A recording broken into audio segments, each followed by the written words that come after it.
Family, shalom, shalom. Welcome back in the room. I am Yosef Mikael Yasharel, and I'm back again with another study that I wanted to share with you guys.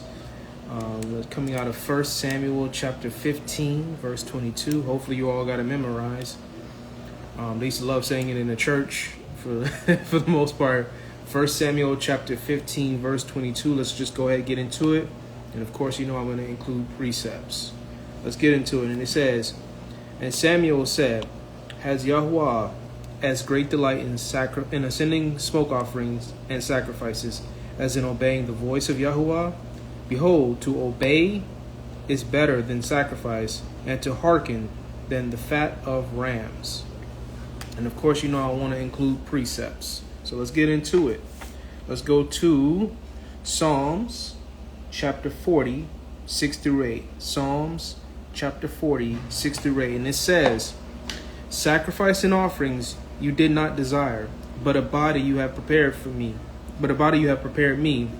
Ascending smoke offering and sin offerings have you not required. Then said I, Lo, I came in the rolls of the books," or it says Sefer in this translation. "In the rolls of the Sefer, it is written of me, I delight to do your will, O Yahuwah. Yes, your Torah is within my heart." A lot of people really don't understand. Yes, the sacrifices were there to atone, but he only took delight in your obedience. He really was looking for your what? Obedience. You to listen. You know? I don't want to be out of pocket saying this, but it's kind of like if you and your wife or your husband get into a disagreement and your spouse tries to do a nice little gesture to, let me get you some food. Yeah, I appreciate it, but really what I would like for you to do is just hear me more. That makes sense? I appreciate you, buying me some food and some flowers, I appreciate the gesture. It really does help, but what it really would make the difference is if you just listen to me when I'm trying to talk to you. Hear me out. But thinking that buying flowers and nice, little trinkets and, jewelry, I appreciate it, but I would really love for you to talk more to me, but really listen to me when I'm talking back to you. It's not that hard. But let's get back into these precepts. Psalms chapter 51. Let's get it. Psalms chapter 51. I love this study. Verses 16 through 17. Psalms 50. I'll make sure I highlight all of these. Psalms 51, 16 through 17. And it says, "For you desire not sacrifice, else I would give it to you. Else I would give it. You delight not in the ascending smoke offering. The sacrifices of Yahuwah are a broken ruach, a broken and a contrite heart. O Yahuwah, you will not despise." You heard that. He's not going to despise if you want to come back to him and admit you were wrong. What's that word? Accountability. You did wrong. Go back and apologize. I appreciate the gesture, but I need you to be accountable and listen to me and apologize. And stop doing that, please. At the end, almost towards the end of this video, I got something I want to read to y'all that I'm going to read it to you towards the end. But anyway, let's finish up these precepts. Let's go to Isaiah chapter 1. Oh yes, go on Isaiah chapter 1. And it's going to be 11 through 15. 11 through 15. And it says, "To what purpose is the multitude of your sacrifices unto me? Says Yahuwah, I am full of the ascending smoke offerings of rams and the fat of fed beast. And I delight not in the blood of bullocks or of lambs or of he-goats. When you come to appear before me, who has required this at your hand to tread my courts? Bring no more an oblation of evil incense. It is an abomination unto me. No longer proclaim the new moon and the Shabbat and the feasts and the festivals. They are in vain." He's calling y'all out. Actually, he's calling all of us out, which he has every right to. Verse 14, "Your new moons and your feasts are Odysseus." Odysseus. Sorry, my apologies. I don't know why I got that in my head. "Are odious to my soul, and are the burden I weary of lifting. And when you spread forth your hands, I will hide my eyes from you. Yeah, when you make many prayers, I will not hear. Your hands are full of blood." I'm not going to listen. Again, it goes back to that gesture again. Every time you think you're doing something to, get back on my good graces, even though you just disrespected me, let me give him some flowers. Let me make him some food. Thanks, but honestly, I'm kind of like, I'm not interested. I really want you to listen. We need to talk. You gotta stop all of this, because this is getting out of hand. Jeremiah, let's go. Jeremiah chapter 7. I'm loving this. Jeremiah chapter 7, verses 22 to 23. 22 to 23. Let me highlight it. Yes, sir. Here we go. Let's get it. And then it says, "For I spoke not unto your fathers, nor commanded them in the day that I brought them out of the land of Egypt, concerning ascending smoke offerings or sacrifices. But this thing commanded I them, saying, Obey my voice, and I will be your Elohim, and you shall be my people, and walk in all the ways that I have commanded you, that it may be well unto you." People think, oh, well, that's a contradiction. He did command sacrifices. No, he actually didn't. His first introduction to his people weren't, in order for me to be your Elohim, you got to sacrifice to me. No, he didn't do that. That wasn't his opening introduction. His opening introduction to his people after he brought them out of Egypt was, listen. Just listen to me.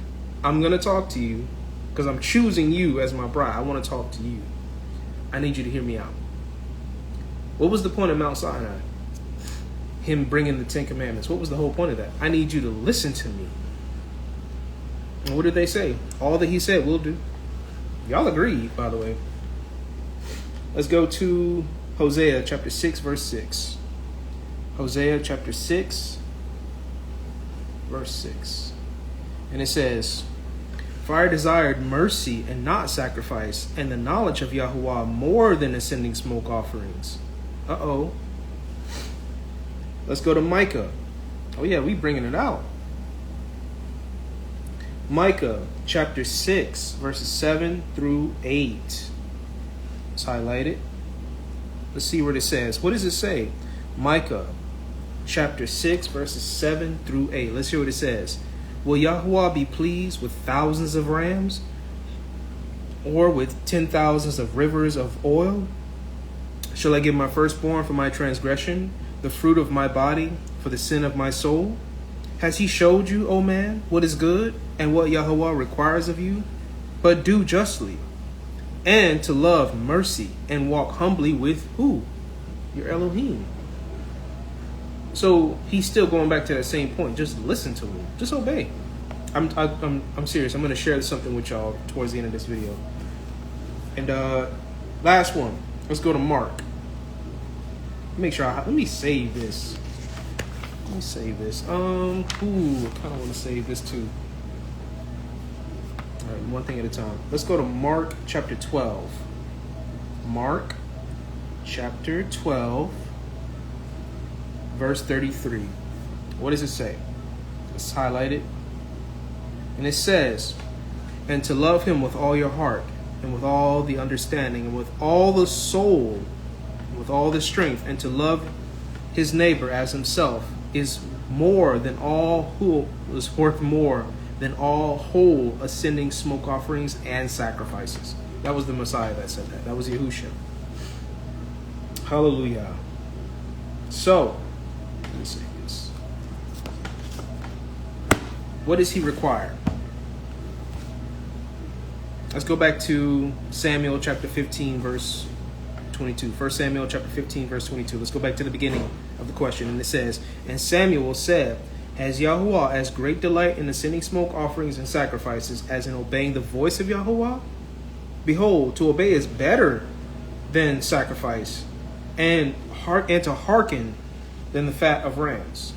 So you listening and obeying his voice is worth more than all those sacrifices you could bring forth. It's worth more than any of it. He really doesn't take delight in it.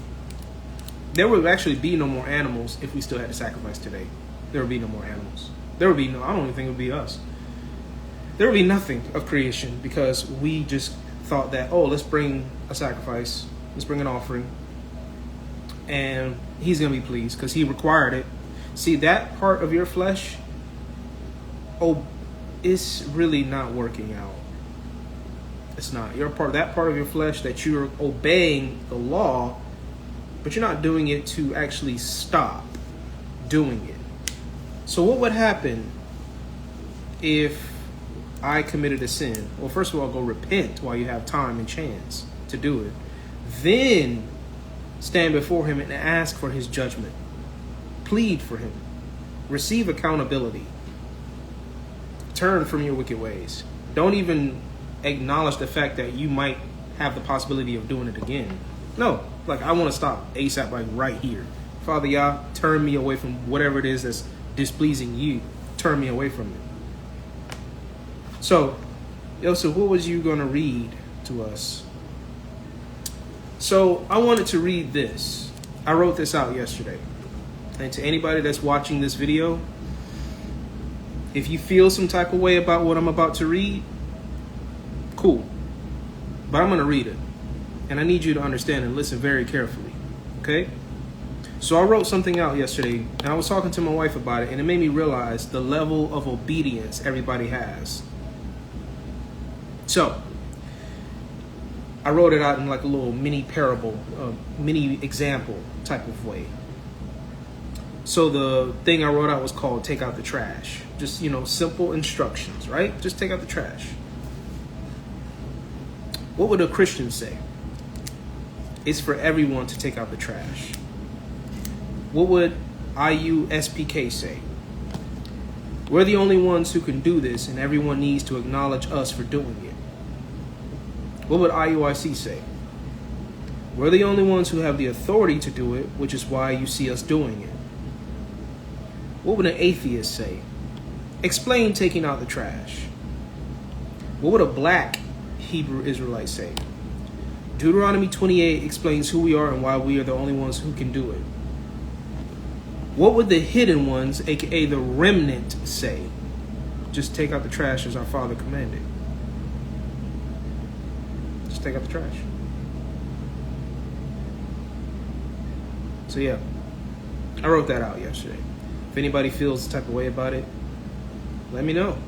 But yeah, love you, family. Shalom.